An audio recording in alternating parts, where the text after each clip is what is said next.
मी सांगितलं की आता माझं विजन काय असणार आहे, येणाऱ्या पुढच्या काळात पुणे शहराचं मी बजेट मांडणार आहे. अजून 15 दिवस आहे. पण बजेट मांडताना पुढच्या पंचवार्षिकचा मी प्लॅन केला आहे. मग तो काय असणार आहे? मला वाटतं की इन्फ्रास्ट्रक्चर तर आहेच. त्याच्याबरोबर पुणे शहरासाठी आज अनेक आपण बघतो की आज एअरपोर्ट आहे, रिंग रोड आहे. ह्याला गती देण्यासाठी सराउंडिंग जे रोड आहेत ते चांगले केले पाहिजेत. दुसरं महत्त्वाची गोष्ट की आपण नुसती पाण्यावर चर्चा करतो, पाण्याचं काय झालं, पाण्याचं काय झालं. गावं वाढली.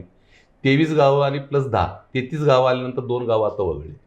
आज त्याचा डेव्हलपमेंट प्लॅन आहे. राज्य सरकारने तो परत RP प्रमाणे करण्यासाठी महापालिकेला दिले.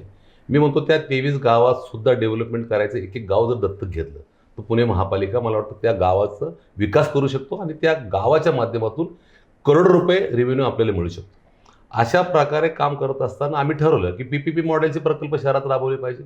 महानगरपालिकेच्या पैशाला हात न लावता मी परवाच चेअरमन झालो आणि एक आव्हान केलं की पुढच्या काळात महानगरपालिकेचे प्रकल्प PPP मॉडेल आणि मला असं वाटतं की आपण CSRच्या माध्यमातून करायचं.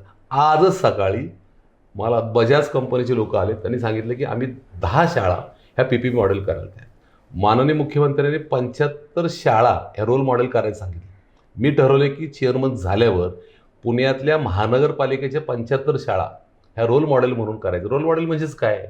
ती शाळा अद्ययावत असली पाहिजे, तर डिजिटलायझेशन असलं पाहिजे.